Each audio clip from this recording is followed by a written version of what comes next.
دنیا کا کوئی نظام، دنیا کا کوئی نظام عدل، اس حوالے سے اگر وہ بات کرے گا، کسی بھی جگہ عالمی عدالت انصاف میں چلے جائیں، کسی دنیا کی کسی عدالت میں چلے جائیں، اور اتنی ہمت کرے کوئی پاکستانی، جیسا کہ یہ وزیر اعظم پاکستان شہباز شریف نے پہلا پتھر پھینکا ہے، حالانکہ وہ کافی عرصہ سے مشرف دور سے وہ قید میں، امریکی قید میں، اور جیسے میں نے کہا کہ بالکل ناکردہ گناہ کی سزا وہ کاٹ رہی ہیں، اس حوالے سے شہباز شریف نے جو خط لکھا ہے اس پہ ابھی تک امریکہ کی طرف سے تو کوئی رد عمل نہیں آیا۔ البتہ ایک نئے سفارتکار نے اس حوالے سے کہا ہے کہ یہ اگر وہاں کا جو انصاف کا جو ادارہ ہے اگر اس کو خط لکھا جاتا تو بہتر تھا۔ انہوں نے مطلب اس کو خط کو اتنی اہمیت دی ہے کہ اتنا بڑا کوئی ایشو نہیں ہے کہ یہ امریکی صدر کو اس کے لیے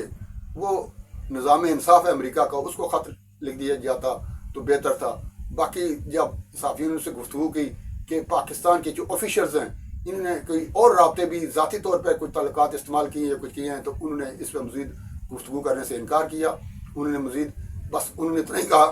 کہ یہ جو خط ہے امریکی صدر کے بجائے اگر نظام انصاف جو وہاں کا ہے اس کو لکھا جاتا، بھئی نظام انصاف کو تو تب لکھا جاتا نا کہ انصاف کی کوئی کرن کہیں نظر آ رہی ہوتی۔ یہ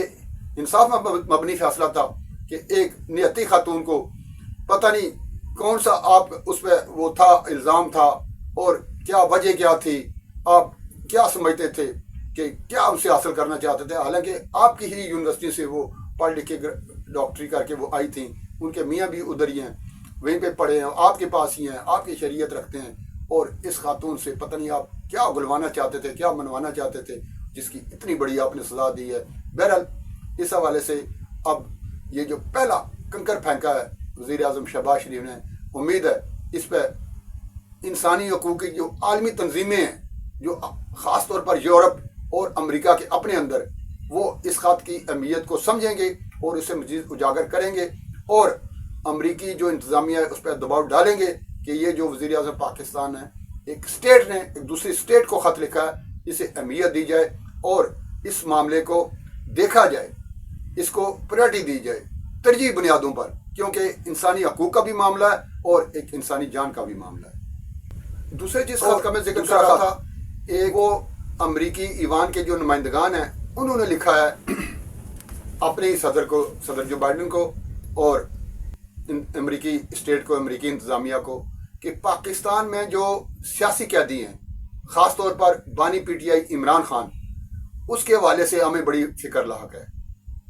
اس خط میں تقریباً 60 لوگوں کے دستخط ہیں۔ یہ گریگ کیسر ہیں جو کہ امریکی ڈیموکریٹ ہیں، ان کی طرف سے یہ خط لکھا گیا ہے، اور اس خط پہ 60 لوگوں کے دستخط دکھائے گئے ہیں، جن میں جم میک گورن، سمرلی، Brett Sherman, Krishna Murthy, Judy چو، میکسین ویرس سمیت یہ تقریباً 60 یہ ایوان، امریکی ایوان جو اس کے جو نمائندگان ہیں ان کے دستخط ہیں۔ مطالبہ انہوں نے کیا کیا ہے؟ مطالبہ انہوں نے کیا ہے کہ بانی P T I Imran Khan سمیت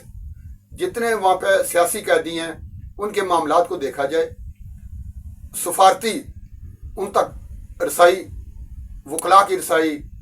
جو ہمارے سفارتکار ہیں وہاں پہ، دوسرے ممالک کے جو سفارتکار ہیں، دوسرے ممالک کے جو میڈیا کے لوگ ہیں، ان تک رسائی دی جائے، انہیں رسائی دی جائے کہ وہ اڈیالہ جیل تک پہنچے، اور جہاں جہاں یہ سیاسی قیدی موجود ہیں ان تک یہ انہیں رسائی دی جائے۔ اور ایک اور چیز جو انہوں نے لکھی ہے، انہوں نے لکھا ہے کہ پاکستان میں انسانی حقوق کی خلاف ورزیاں ہو رہی ہیں، پاکستان میں میڈیا پر پابندی ہے، پاکستان میں انٹرنیٹ پر پابندی ہے، پاکستان میں پتہ نہیں کیا کیا ہے۔ یہ پتہ نہیں کتنے صفحات پر مشتمل یہ خط ہے جو لکھا گیا ہے، لمبی ایک تفصیل ہے جو کہ صدر جو بائیڈن کو اور امریکی اسٹیٹ کو کہا گیا ہے کہ پاکستان کے معاملات میں یہ ذرا بنظر غیر پاکستان کے جو معاملات ہیں اس کا جائزہ لیا جائے۔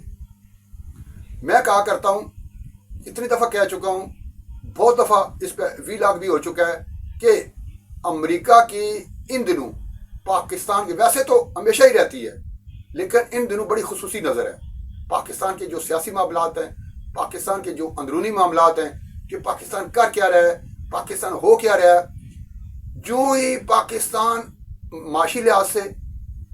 کسی بھی اور حوالے سے انگڑائی لینے لگتا ہے، معاملات کچھ بہتری کی جانب جانے شروع ہو جاتے ہیں. پاکستان جب دہشت گردی پر آپ کو پتہ ہی ہے پاکستان کے دو بڑے مسائل ہیں. ایک بڑا مسئلہ ہے آپ کا امن، دہشت گردی پاکستان میں، اور دوسرا ہے معیشت. جب معیشت تھوڑی سی پنپنے لگتی ہے، جب آپ کو امن و امان کی جو صورتحال کہیں بہتر ہونے لگتی ہے تھوڑی سی، تو امریکیوں کے جو ہے نا، وہ جیسے کمپیوٹر میں ایرر آنا شروع ہو جاتا ہے نا، امریکیوں میں ایک ان کے جو نا ارتعاش ہونا جاتا ہے، ارتعاش آ جاتا ہے. ان کی وہ باڈیز جو ہیں، وہ ان کے ذہن جو ہیں وہ کھٹکنے لگتی ہیں، انہیں خطرات منڈلانے لگتے ہیں کہ پتہ نہیں پاکستان اگر مضبوط ہو گیا تو کیا پتہ نہیں کیا قیامت ڈھا دے گا، ہمارے امریکہ کے ساتھ پتہ نہیں کیا معاملہ ہوگا. اور پھر انہیں کوئی نہ کوئی سوچتی ہے جو جس مقام پر ہوتا ہے اس مقام پر رہ کر اپنی حیثیت کے مطابق حصہ بقدر جسہ وہ ڈالتا ہے. اس میں پاکستان کے حوالے سے دباؤ کیسے پاکستان پہ پڑ سکتا ہے، پاکستان کے اندرونی معاملات میں مداخلت کیسے کی جا سکتی ہے، پاکستان کو ایک بار پھر پیچھے سے پکڑ کر کھینچا کیسے جا سکتا ہے. وہ کوئی موقع سے جانے نہیں دیتے. ایک تو وجہ اس کی ہے. دوسری وجہ چونکہ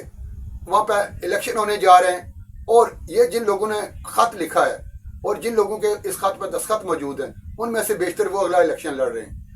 اس میں یہ بھی ہو سکتا ہے کہ امریکہ میں جو پاکستانی وہاں پہ موجود ہیں، ان کی نیشنلٹی امریکہ کی بھی ہے لیکن ہیں پاکستانی نیاد، ان کی ہمدردیاں بھی حاصل کرنے کے لیے آپ کہہ سکتے ہیں کہ جس طریقے سے پاکستان میں سیاسی انتشار کہہ لیں آپ یا سیاسی تقسیم کہہ لیں، اس طریقے سے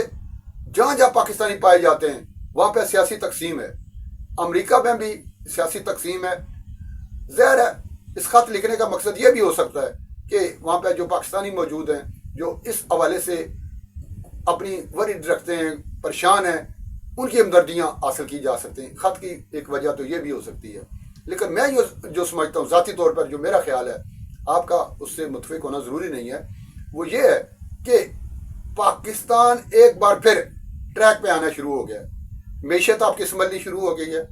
آپ کو پتہ ہی ہے کہ اسٹاک ایکسچینج ریکارڈ سطح پہ جا رہی ہے. ڈالر کو لگام لگ گیا ہے، ڈالر نیچے آنا شروع ہو گیا ہے. IMF نے اشارے دے دیے کہ مہنگائی آپ کی نیچے آئے گی، معیشت آپ کی بہتر ہوگی. پہلی دفعہ پاکستان کی تاریخ میں جو بجٹ خسارہ تھا اس میں کمی ہونا واقع ہوئی ہے،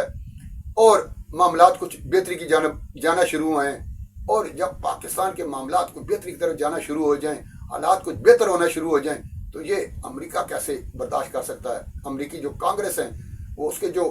ایوان میں جو لوگ بیٹھے ہوئے ہیں، نمائندگان ہیں، وہ انہیں کیسے یہ برداشت ہوگا؟ ظاہر ہے انہیں پاکستان میں انسانی حقوق کی خلاف ورزیاں پھر نظر آنا شروع ہو جائیں گی.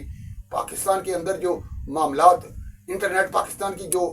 ہمدردی ہے پاکستانی قوم کی، عوام کا جو جذبہ ہے ان کے اندر، پاکستانیوں سے، پاکستانی شہریوں سے جو وہ محبت رکھتے ہیں، وہ پہ چھلانگے تو مارے گا نا.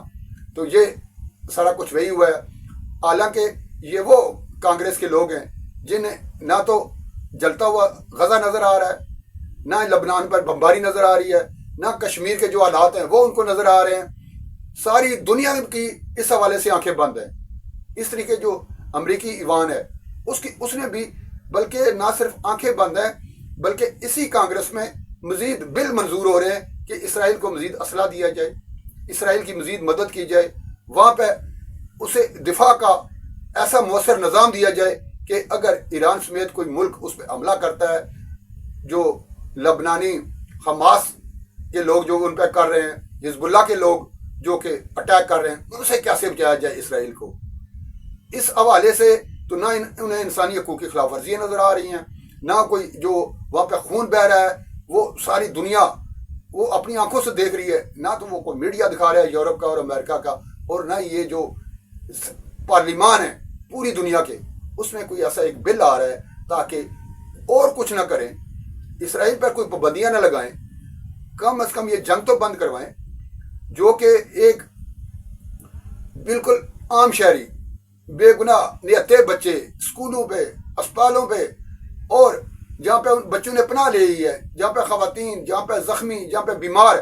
جہاں پہ بھوکے پیاسے لوگ پڑے ہیں، وہاں پہ جو اسرائیل بمباری کر رہا ہے اس پہ تو کوئی خط نہیں لکھا گیا، اس پہ تو ان کو وہ ادھر نظر نہیں پڑی ان لوگوں کی۔ لیکن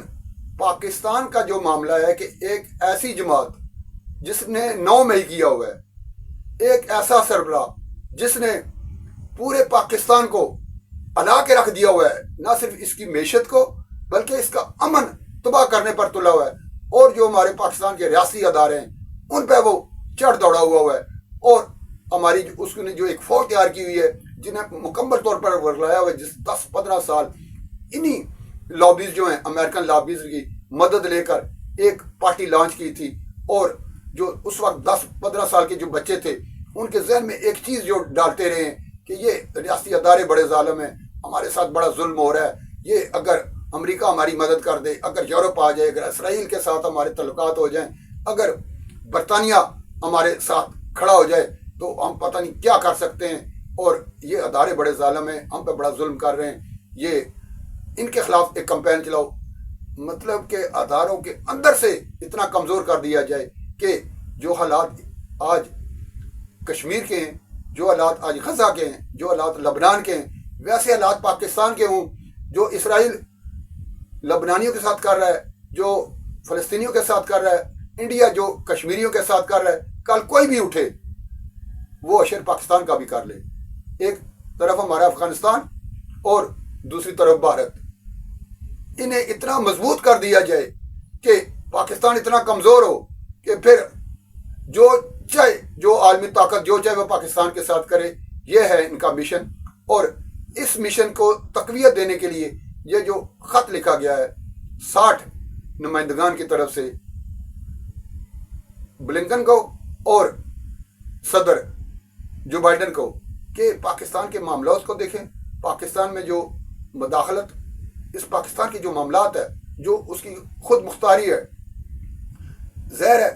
ایک ملک جب دوسرے ملک میں مداخلت کرے گا تو اس کے اندرونی معاملات میں مداخلت ہوگی نا۔ حالانکہ یہ